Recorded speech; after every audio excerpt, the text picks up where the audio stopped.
Hi, Sambik here. This video is part 3 of the video series where we're creating a 3-statement integrated financial model for Lucky Lemon Company. So far, Lucky Lemon Company has sold 2 lemons, and in this video, we're going to be purchasing a table whereby we can put the lemon on the table, and we're going to show how this transaction where we're purchasing a table impacts the 3 financial statements. If you can see the 2 other videos, the first 2 videos at my channel, and so let's get started. So the table is an asset, and it costs $65. We will assume it has a useful life of 13 months, and the salvage value at the end of the 13 months or is going to be $0. We're going to buy this table to help the business, to help Lucky Lemon Company. Holding a lemon, it gets tiring for my hand. So we want to put the lemon on a table so we don't have to keep holding the lemon. So it's helping the business in that sense. Because if I didn't have a hand, I wouldn't be able to buy any more lemons. Anyway, so we're going to purchase this table in October 2025. And as I said, it's got a useful life of 13 months. So the question is, how do we show this purchase in the 3 financial statements? And let's assume in the model, and you'll see it shortly, you'll see the model shortly. What we're going to say is each month we buy a lemon and we sell a lemon and we pay for it in that month. So basically each month we buy and sell a lemon and we pay for it and receive the money each month in the months of September, October, November, December, etc. So if we buy a table in October, how do you think we would show that on the financial statements? I mean, one way could be that we buy the table for $65. We have a net income of $30 because we've sold the lemon. So remember, the lemon costs $50. Oh, sorry, the lemon we sell it for $50. We purchase it for $20, so we have a profit of $30. So if we buy the table for $65, so that'd be 30 minus 65, so minus $35. So we could say, okay, well, we have a loss of $35 in October and a profit of $30 the subsequent month where we buy and sell a lemon. And, you could do that, but then the question would be, if you were to present these results to other people, let's say you have an uncle who's wanting to invest in your business and you show these results, they're going to come back and say, well, hey, wait a sec, what happened in October? Why the big reduction in net income? And then what did you do in November to not have that big reduction? How did you get back in the black, as it were? And so you'd have to explain, well, actually, I bought a table and it's going to help the business.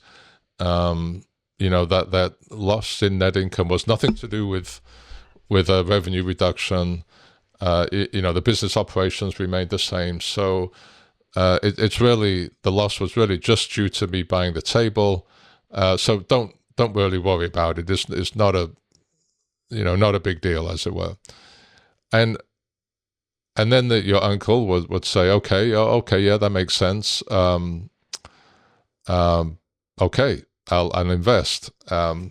But imagine buying every asset you buy where you have this big impact on net income, you'd have to provide that explanation every single time. And maybe there's a better way of recording the purchase of this table. What about if you were to, smooth out the cost of the table across the useful life of that table? So we've said that it's got a life of 13 months. It costs $65. What if you were to say, okay, rather than having the hit all at once in October, the month that I purchased the table, what about saying I'll apportion a bit of the cost to each of the 13 months? And so what would that amount to be apportioned be? Well, that would be the cost of the table, $65, divided by the number of, divided by the life cycle and the number of periods, which would be 13 months. So it'd be the cost 65 divided by 13, which equals $5. So what about just apportioning $5 each month to the cost, and that's the impact to the net income? And so rather than having this big hit in October, you've got a much smaller reduction in net income across the 13 months. And it sort of makes more sense because you're using that table. It's providing benefit to you for those 13 months, and quite typically longer than that. But for the 13 months, it's giving you benefit. So does it not make sense that you sort of allocate the cost across those 13 months? And, surprise, surprise, that's exactly what is done in accounting. Accounting has this principle of matching revenues with costs. So you always want to try to match a revenue with the expenses that helped create that revenue, as it were. And so what I just talked about is aligning with that principle. And the amount to be portioned each month in accounting terminology is called depreciation expense. And so that's it. That's what's done. Now, if you want to see the impact to cash, obviously, knowing the impact to cash is important. So how do we see that? Well, what you do is you look at the cash flow statement, and you look at the section cash flow from investing, and the table, the purchase or the cost of the table would be recorded in cash flow from investing. And so the cash flow statement will tell you period by period the impact of asset purchases to cash. So if you provide these three financial statements to your uncle, let's say, who's thinking about investing in your business, the income statement is sort of reflective of the business operation and how well you're sort of running the business. And then the cash flow statement is showing, okay, the impact to cash by purchasing these assets, and the impact or the cash received from the operations. Okay, so what I've done, you can download the Excel model, the latest version of the Excel model at the link below. And I've added a depreciation schedule to the model and used the depreciation schedule to update the three financial statements. The depreciation schedule will show the life cycle. So it will show the asset and the inputs to the depreciation schedule are, initial cost, salvage value, life cycle, and then from that you'll get the depreciation expense. Oh, and the start month as well is an input. In summary, a very quick summary, the impacts to the financial statements are the balance sheet, net, property, plant, and equipment. So property, plant, and equipment is updated with the cost of the asset when it's purchased, in the period that it's purchased. You also have accumulated depreciation, which subtracts from the property, plant, and equipment, and that gives you net property, plant, and equipment, which is property, plant, and equipment minus accumulated depreciation. Then on the income statement, you have the depreciation expense. That's the apportioning of the cost across the periods, the 13 periods. Then on the cash flow statement, so cash from investing, you account for the purchase of the asset, or the table in this case, and then in the cash from operations section, you have to subtract out or add back in the depreciation expense, because in each of the 13 periods, other than the first period, in each of the 13 periods, depreciation expense is not, there's no actual cash being transferred here. You're just apportioning that initial cost, but there's no actual cash being used up, so that's why you add it back. Anyway, let's get to the Excel model. And I want to show first the depreciation schedules. So what I've actually got here is two depreciation schedules, and this is a placeholder for a second asset if you want to have a second asset. So in this depreciation schedule here, this first one, we have initial cost of $65, salvage cost of $0, number of periods of useful life, 13 periods, so 13 months, 13 periods. This is a calculated number, so the annual depreciation is 5, and then the purchase month is October 2025. Now, this spreadsheet, this schedule is, I gotta say, it's pretty cool, because it will automatically provide the depreciation expense for the periods that are needed based on the number of periods of useful life and the start date. Let me just demonstrate. Let's say I just change that to February 2025. And look, it all moves forward to February 2025. Let's say I change the number of periods from 13 to 4. And it recalculates just sort of automatically. So let's put that back to 13.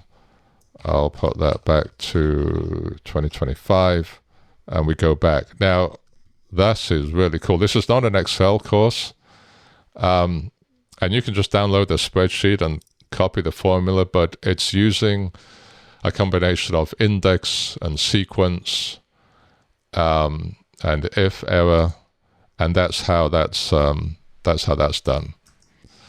And then I've got a second depreciation schedule here. If you want to add a second asset, you could do that right now. I've just zeroed out the asset. Then what I've done at the bottom here is just totaled up from the two depreciation schedules. So the financial statements are driven off these three rows here. Okay, so that's the schedule. So the first thing is, if we look at the income statement. So first of all, actually, if we go to the assumptions, these assumptions are from the first two videos that we've talked about. And then just to sort of focus on the depreciation aspects, what I've done here is I purchase a lemon, I sell a lemon, I pay for it, and then I receive the money for it all in the same month. So that happens, each month until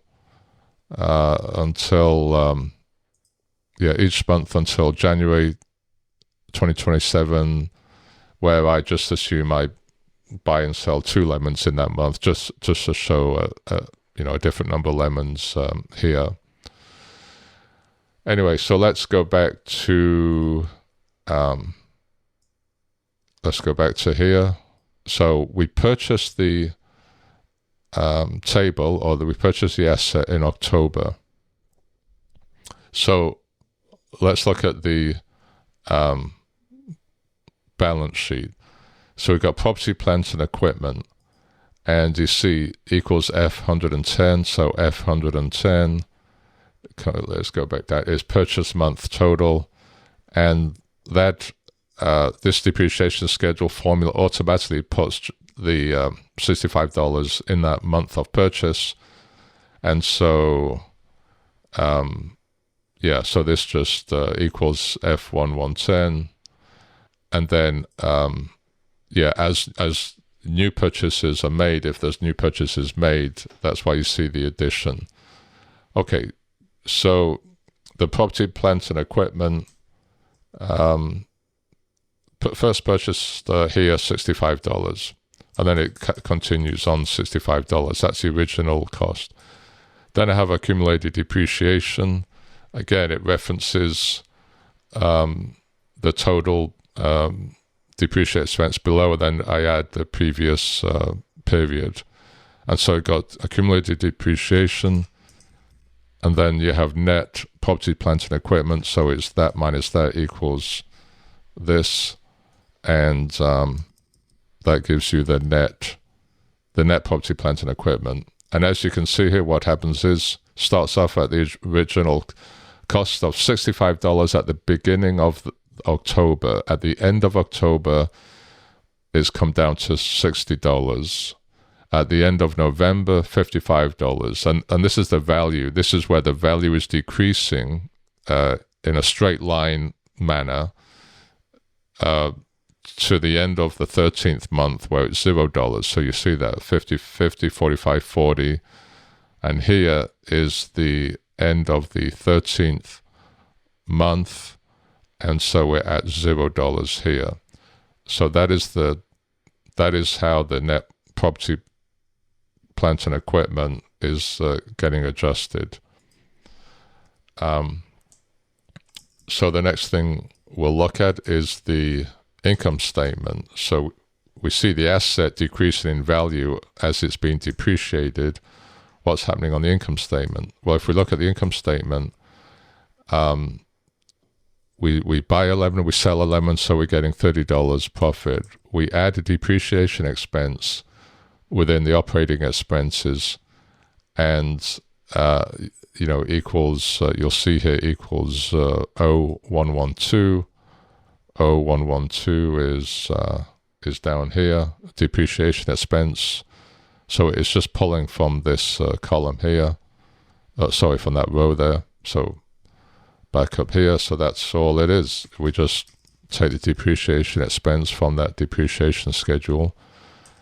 And so now I've added in this row that wasn't in previous versions of this because we didn't have any operating expenses, but now we've got now we have operating expenses. So I added in total operating income. So it's the gross profit minus the depreciation expense, $25. So we got $25. So rather than the profit being $30, we take that small sort of apportionment of the table, and the net income is now $25. Okay, and then what's happening on the cash flow statement? On the cash flow statement, let's first look at cash from investing. So this is where you put purchases of assets, and it's simply looking at 0110. So 0110 is purchase month, and so it's just looking at this row here, sees the $65, so adds it here, and I make it a negative because that's a use of cash.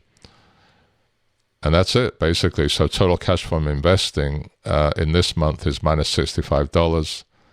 And then on the cash from operations, we add back the depreciation expense because it's, this is obvious. Well, hopefully it's obvious, but here you're spending the actual $65. So that's showing the actual $65 being spent. And the depreciation expense is where you're portioning that $65 across each month over the 13 months. So you have to add back $5 to the net income number because there's no cash being transferred with that $5 of depreciation expense. You're adding back $5. And yeah, and that's it. And so that impacts the change in cash, that impacts the cash at end of period. And everything balances, right? I actually have an error check here. If things don't balance, you'll see a -1 here. But everything balances, and that's it, essentially. You know, we have a schedule that's very flexible. You know, it sort of automatically changes based on the month of purchase, and automatically changes based on the life cycle. So you can use that for yourself and integrate it in your model. And it automatically updates the income statement, the balance sheet, and the cash flow statement. So yeah, that's that more or less that concludes this session. A sneak peek for the next session. What we're going to talk about is, you know, your uncle. He's thinking about not giving you money or loaning you money. So how would that change things if you now have a loan on your company? And one thing I'm also going to talk about, another sneak peek, another video, is what is the purpose of what I'm showing? It's not an I'm not doing an accounting course here, although it might seem like that. It has a purpose. Anyway, so until the next time, thanks for watching. I'll see you.